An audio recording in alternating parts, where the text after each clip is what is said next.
যি নাৰীক আল্লাহ তাআলাই অতি ভাল পায় আৰু মুহাব্বত কৰে সেই নাৰীক এই পাঁচটা সপোন বাৰ বাৰ দেখায় আৰু সজাগ কৰিব বিচাৰে। মই তোমাৰ জীৱন পৰিৱৰ্তন কৰি দিম, দুআ কবুল কৰিম, মনৰ আশা পূৰণ কৰি দিম, তুমি সজাগ হোৱা। আল্লাহ তাআলাই সপোন যোগে মেছেজ দিয়ে, তুমি সজাগ হোৱা।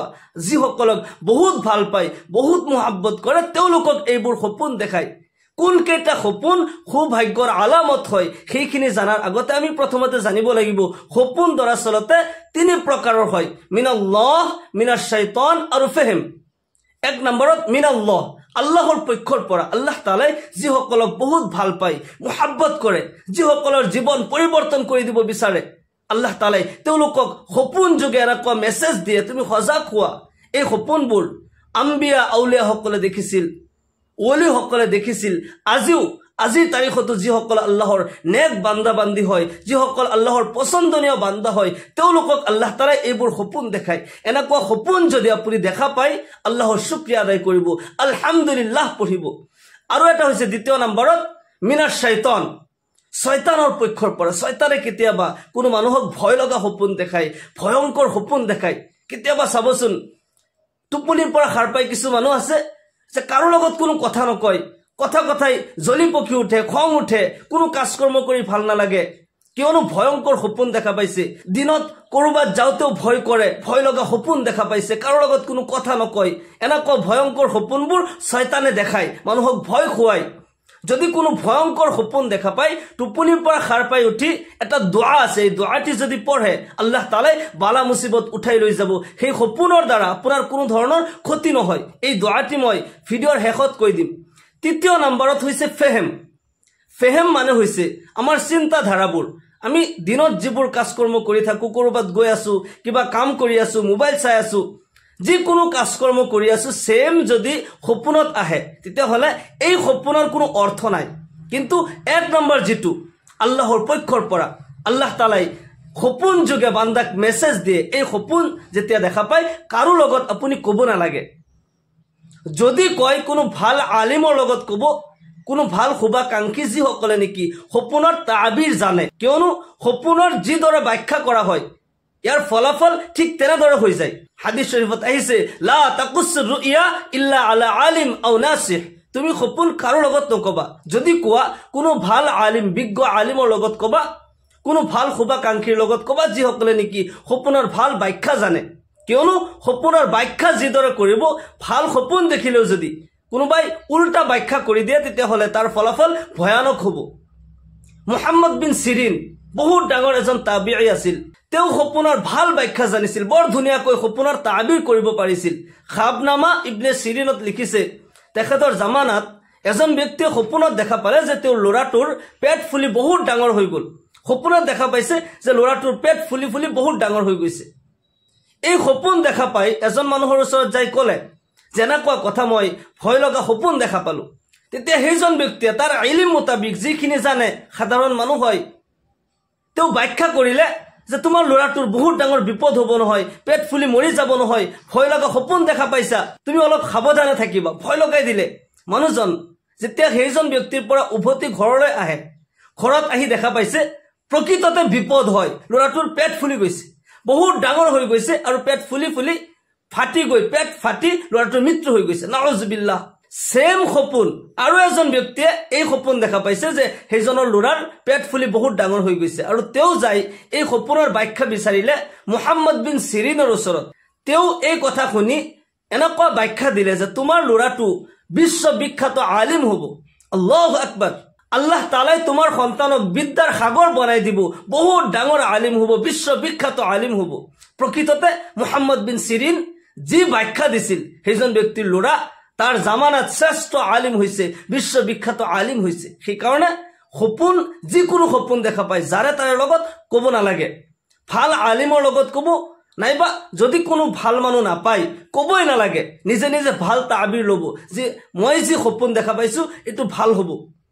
ভয় লগা সপোন দেখা পালেও কোন আমল কৰিব লাগে যাতে সেইবোৰ বালা মুসিবত উঠি যায় সেই দোয়াটিও মই কৈ দিম এতিয়া হক যি পাঁচটা সপোন সৌভাগ্যৰ আলামত হয় আল্লাহৰ পক্ষৰ পৰা আল্লাহ তাআলাই এইবোৰ সপোন তেওঁৰ পছন্দনীয় বান্দা বান্দি সকলক দেখায় আৰু সজাগ কৰিব বিচাৰে এক নম্বৰত যদি সপোনত আপুনি দেখা পায় কন্যা সন্তান জন্ম গ্ৰহণ কৰিছে আপোনাৰ ঘৰত কন্যা সন্তান জন্ম গ্ৰহণ কৰিছে তেতিয়া হলে আল্লাহৰ শুকৰিয়া আদায় কৰিব আলহামদুলিল্লাহ পঢ়িব আল্লাহ ৰাব্বুল আলামিন আপোনাৰ জীৱন পৰিৱৰ্তন কৰি দিব আপোনাৰ মনৰ আশাবোৰ পূৰণ কৰি দিব আল্লাহ তাআলাই গায়বী সাহায্য আপোনাক কৰিব ৰহমত বৰকত নাজিল হ'ব জীৱনত আই উন্নতি হ'ব আল্লাহ তাআলাই সজাগ কৰিব বিচাৰিছে কিয়নো কন্যা সন্তান ৰহমত হয় আল্লাহু আকবাৰ ৰাসূল পাক সাল্লাল্লাহু আলাইহি ওয়াসাল্লাম ইৰশাদ কৰে আল্লাহ তাআলাই যাক নেকি ৰাজি কৰিব বিচাৰে তাক পুত্ৰ সন্তান দান কৰে আৰু যাৰ ওপৰত আল্লাহ নিজে ৰাজি হয় তাক কন্যা সন্তান দান কৰে আল্লাহৰ নবী জনাবে মুহাম্মদুৰ ৰাসূলুল্লাহ সাল্লাল্লাহু আলাইহি ওয়াসাল্লাম ইৰশাদ কৰে যাৰ নেকি এগৰাকী কন্যা সন্তান জন্ম গ্ৰহণ কৰিলে তেওঁ জান্নাতি হয় যাৰ নেকি দুইজনী কন্যা সন্তান জন্ম গ্ৰহণ কৰিলে তেওঁ মোৰ লগত জান্নাতত যাব আল্লাহু আকবাৰ কন্যা সন্তান ৰহমত হয় যদি সপোনত দেখা পায় যে আপোনাৰ কন্যা সন্তান জন্ম গ্ৰহণ কৰিছে বা আপোনাৰ ফ্যামিলিত কাৰোবাৰ কন্যা সন্তান জন্ম গ্ৰহণ কৰিছে বা কন্যা সন্তান আপুনি কুলাত লৈছে তেতিয়া হলে আল্লাহৰ শুকৰিয়া আদায় কৰিব আল্লাহ ৰাব্বুল আলামিন আপোনাৰ জীৱনত উন্নতিৰ দুৱাৰ খুলি দিব আপোনাৰ জীৱনত ৰহমত বৰকত নাজিল হ'ব জীৱনত আই উন্নতি হ'ব আলহামদুলিল্লাহ পঢ়িব দ্বিতীয় নম্বৰত যি সপোন দেখিলে বুজিব আল্লাহ তাআলা আপোনাৰ ভাগ্য পৰিৱৰ্তন কৰি দিব দোয়া কবুল কৰিব হেয়া হৈছে যদি সপোনত দেখা পায় পৰিষ্কাৰ পানী কোনো ডাঙৰ পুখুৰী বিল কোনো নদী এইবোৰত যদি পৰিষ্কাৰ পানী সপোনত আপুনি দেখা পায় আৰু সেই পানীত যদি আপুনি গোসল কৰিছে আপুনি গা ধুইছে তেতিয়া হলে আল্লাহৰ শুকৰিয়া আদায় কৰিব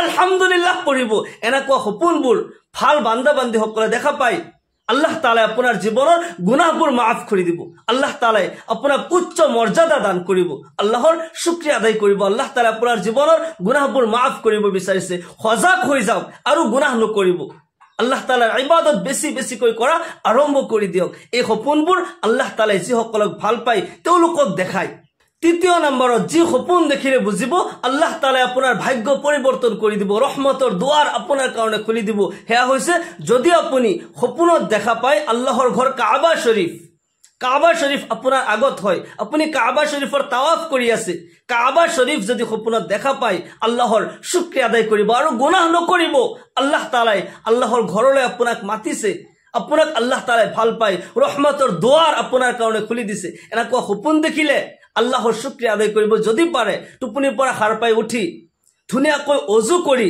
2 ৰাকাত সালাতুল শুকৰ নামাজ আদায় কৰিব আৰু আল্লাহৰ ওচৰত হাত তুলি দোয়া কৰিব ইয়া আল্লাহ তোমাৰ ঘৰলৈ মোক মাতিছা তুমি মোক যোৱাৰ ব্যৱস্থা কৰি দিয়া তুমি মোক তৌফিক দান কৰা মই যাতে তোমাৰ ঘৰৰ তাৱাফ কৰিব পাৰো আল্লাহৰ শুকৰিয়া আদায় কৰিব সদকা খায়ৰাত বেছি বেছিকৈ কৰিব 4 নম্বৰত যদি সপোনত দেখা পায় শুক্ৰবাৰ হয় আজান হৈ আছে আল্লাহ তাআলাৰ শুকৰিয়া আদায় কৰিব আপোনাৰ হজ কবুল হ'ব আল্লাহ ৰাব্বুল আলামিন আল্লাহৰ ঘৰলৈ আপোনাক মাতিছে আপোনাক ভাল পায় যাৰ কাৰণে এই কথা আল্লাহ তাআলা সপোন যোগে মেছেজ দিছে জনাইছে তুমি আৰু গুনাহ নকৰিবা তুমি গুনাহ এৰি দিয়া তুমি নেক আমল কৰা দোয়া কৰা মোৰ ঘৰলৈ আহা তোমাৰ ভাগ্য পৰিৱৰ্তন কৰি দিম তোমাৰ জীৱনৰ দুখ দৰদ কষ্টবোৰ দূৰ হৈ যাব তোমাৰ জীৱনত শান্তি আহিব ইহকাল পৰকালত কল্যাণ কৰাৰ কাৰণে আল্লাহ তাআলাই এই সপোন আপোনাক দেখাইছে 5 নম্বৰত যেটো সপোন এই সপোন কোনো সাধাৰণ মানুহে দেখিব নোৱাৰে এই সপোন আল্লাহৰ খাস বান্দাই আল্লাহৰ চিনাকি কৰা বান্দাই এই সপোন দেখা পায় হেয়া হৈছে যদি আপুনি সপোনত দেখা পায় আমাৰ নবী জনাবে মুহাম্মদুৰ ৰাসূলুল্লাহ সাল্লাল্লাহু আলাইহি ওয়াসাল্লাম যদি সপোন যোগে কোনো বান্দাই নবীক দেখা পায় সেইজন আল্লাহৰ প্ৰকৃত বান্দা হয় আল্লাহৰ পছন্দনীয় বান্দা হয় নবীৰ আশিক হয় কোনো সাধাৰণ মানুহে এইবোৰ সপোন দেখা নাপায় যদি আপুনি সপোন যোগে নবী সাল্লাল্লাহু আলাইহি ওয়াসাল্লামক দেখা পায় তেতিয়া হলে আপোনাৰ দৰে সৌভাগ্যবান এই পৃথিৱীত কোনো নাই আপুনি আটাইতকৈ শ্ৰেষ্ঠ হয় আপুনি সৌভাগ্যবান হয় কিয়নো যি ব্যক্তি ঈমান অৱস্থায় নবী সাল্লাল্লাহু আলাইহি ওয়াসাল্লামক দেখা পায় ঈমানৰ অৱস্থাত নবী সাল্লাল্লাহু আলাইহি ওয়াসাল্লামক দেখা পায় সেইজনৰ কাৰণে জাহান্নাম হাৰাম হৈ যায় জান্নাত ওয়াজিব হৈ যায় আল্লাহু আকবার যদি আপুনি সপোনত নবী সাল্লাল্লাহু আলাইহি ওয়াসাল্লামক দেখা পাইছে তেতিয়া হলে প্ৰকৃততে আপুনি নবীকে দেখা পাইছে কিয়নো শয়তানে কেতিয়াও নবীৰ ৰূপ ধাৰণ কৰিব নোৱাৰে নবীৰ ৰূপ কেতিয়াও শয়তানে লব নোৱাৰে হাদিস শৰীফত আইছে মান ৰাআনি ফিল মানাম ফাকাদ ৰাআনি, যিজনে মুখ দেখা পালে সপোন যোগে তেও প্ৰকৃততে মুখে দেখা পালে, কিয়নো নবী আইনা হয় আৰু শয়তান আইনাৰ ওচৰত কেতিয়াও যাব নোৱাৰে। এই সপোন যদি দেখা পায় আপুনি আৰু গুনাহ নকৰিব, আল্লাহৰ শুকৰিয়া আদায় কৰিব, বেছি বেছি সদকা খায়ৰাত কৰিব, নবীৰ শানত বেছি বেছিকৈ দুৰুদ শৰীফ পঢ়িব। আল্লাহ ৰব্বুল আলামিন আপনাৰ কাৰণে ৰহমতৰ দুয়াৰ খুলি দিছে, আপনাৰ ইহকাল পৰকালত আল্লাহ তাআলাই কল্যাণ কৰিব।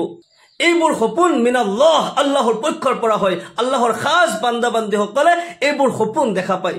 যদি কেতিয়াবা ভয়ঙ্কৰ সপোন দেখা পায়, টোপনিৰ পৰা সাৰ পাই উঠি আপুনি 3 বার পঢ়িব আউযু বিল্লাহি মিনাশ শাইতানির রাজিম, আউযু বিল্লাহি মিনাশ শাইতানির রাজিম, আউযু বিল্লাহি মিনাশ শাইতানির রাজিম।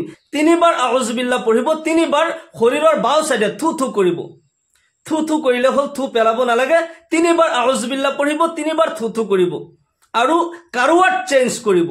যদি হুকাতি হৈ আছিলে বাউকাতি হৈ যাব, বাউকাতি হৈ থাকিলে হুকাতি হৈ যাব। মনে মনে দুরূদ শরীফ পঢ়ি থাকিব সাল্লাল্লাহু আলাইহি ওয়াসাল্লাম, সাল্লাল্লাহু আলাইহি ওয়াসাল্লাম। এই আমল যদি আপুনি কৰে, যিমান ভয়ঙ্কর সপোন নহওক কিয় আল্লাহ তাআলাই বালা মুসিবত উঠাই লৈ যাব। সেই সপোনৰ দ্বাৰা কোনো ধৰণৰ ক্ষয় ক্ষতি নহয় ইনশাআল্লাহ। আল্লাহ ৰাব্বুল আলামিন আমাক সকলোকে আল্লাহৰ পক্ষৰ পৰা ভাল ভাল সপোন দেখাৰ তৌফিক দান কৰুক, আৰু সেই সপোন আল্লাহ তাআলাই বাস্তৱত ৰূপান্তৰ কৰি দিয়ক। সকলোকে আল্লাহুম্মা আমিন। ওয়া আখিৰু দাওয়ানা আলহামদুলিল্লাহি ৰাব্বিল আলামিন। আসসালামু আলাইকুম ওয়া ৰাহমাতুল্লাহি ওয়া বাৰাকাতুহু।